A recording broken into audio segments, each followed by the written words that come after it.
Look down any major high street in Australia and what do you see?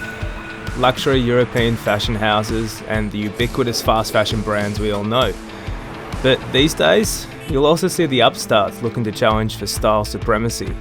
Balenciaga sneakers, Fear of God boots. Yeah, the concept of new luxury, it's exploding right now. But what does Australia's interpretation of it look like? My name's Adam Badawi, and I'm a writer for GQ Australia. I've always been interested in style, especially the big ticket names I grew up looking at in the pages of GQ. But I'm also interested in the rise of Aussie design and where it comes from, because even though we might not be the most fashion forward of nations, we do have something pretty unique about us. This is a new luxury. Alexander Wang, Stone Island, Stella McCartney.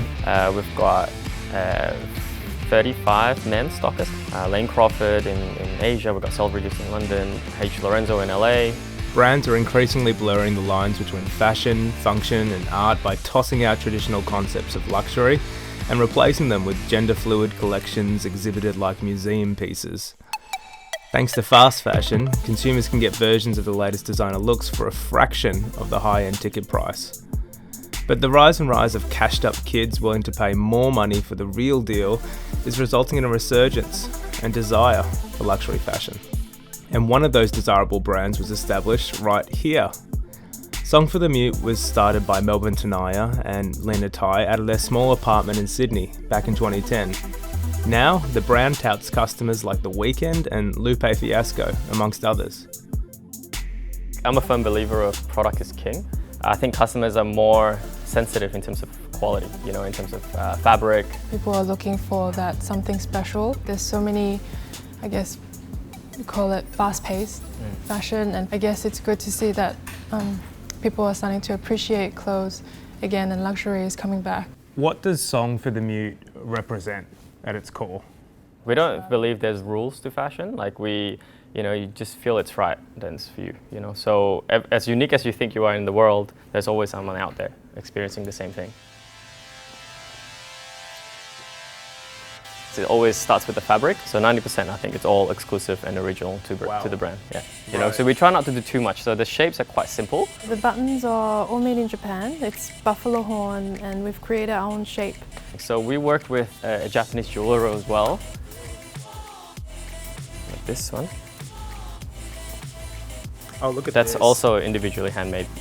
Some with silver, some with brass. I mean, you're not going to see this fastening anywhere. This is, it's the latest innovation from Japan. It's a cotton straw yarn that's been dipped in cognac, which is the alcohol. Cognac. Yeah, the alcohol. So we also do some sneakers.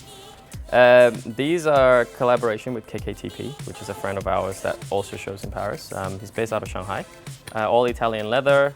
We actually got The Weeknd to wear one of these. The Weeknd. Yeah, he actually bought it from our store in LA. Oh, cool. And he just posted the picture and we're like, wow, that's Whoa. pretty cool. So we closed Australian Fashion Week maybe 2 years ago, I think. We had Lupe Fiasco that flew in just for the show, for the night. Man, He's been a follower of the brand, actually. He's the one who found us. He bought the whole outfit to wear to the Grammys. And he's always a big believer of supporting, the homegrown kind of brand. So he contacted us, he wore the thing to the Grammys without even telling us, we didn't know. So, customers are drawn to the limited edition nature of their clothes as well as how they're made. New luxury seems to be a mix of simplicity, functionality and speciality. But luxury used to also be about service, because when you're spending this kind of money, details goddamn matter. Department stores like Harrods, who have been around since 1985, have helped provide Australians with a physical outlet to buy luxury goods, stocking brands like Tom Ford and Gucci, as well as Australian designers like Strateus Carlucci and, you guessed it, Song for the Mute. Carried brands now for close to 25 years. Brands like Caruso, Palzolleri, Brioni, Stefano Ricci, Tom Ford, Artioli are just some of the brands that we've carried. Luxury is all about an experience. Yeah. And experience also includes service. And that's something that Harrods has based itself on for 32 years. Okay, so we kind of covered off those heritage, traditional luxury brands that Harrods has, founded itself on. But down here in this contemporary section, I'm seeing Vetements, Givenchy, Kenzo. There's like a bit more of a streetwear-y influence down here. This is our newest addition to the store. Alexander Wang, Stone Island, Stella McCartney. So I'm seeing a lot of these kind of urban-inspired, big puffy bomber jackets. I'm seeing high-top leather sneakers. Is that what traditional luxury has kind of evolved into? This is a new luxury, new demographic for us because Yeah. our existing demographic was a classic gentleman. Right. Now we have anywhere from a 16-year-old high school student to an 80-year-old retired businessman and everyone in between. Brand like Vetmans, you know, it's not in every store around the world. They're very selective of which stockists they work with and how many pieces you can purchase. So it's not readily available To everyone. My favourite brand at the moment is probably Balenciaga. With the new creative director, Demna from Vetmans, breathe fresh life into the brand, doing some fantastic things on a contemporary side of luxury fashion. Luxury to me means quality in terms of service when you're in the store. When you touch the garments as well, they have to feel luxury. And of course, construction goes without saying. So the way the garments are put together, the fabrics that they use for whether it's sportswear or tailoring, that's what luxury is to me. The best of the best, the finest of the finest.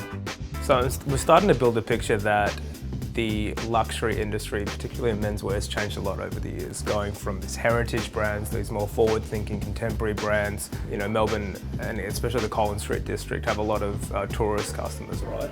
Yeah, we do. We have a lot of international customers come through, a lot from Asia, from Europe, and also UAE. Australia's increasingly diverse and globalised millennial generation are more cashed up, more clued up than their elders. In the meantime, immigration from the US, Europe and Asia has seen a rise in retail figures on all fronts. That's the complex facts and figures. But what does it all mean?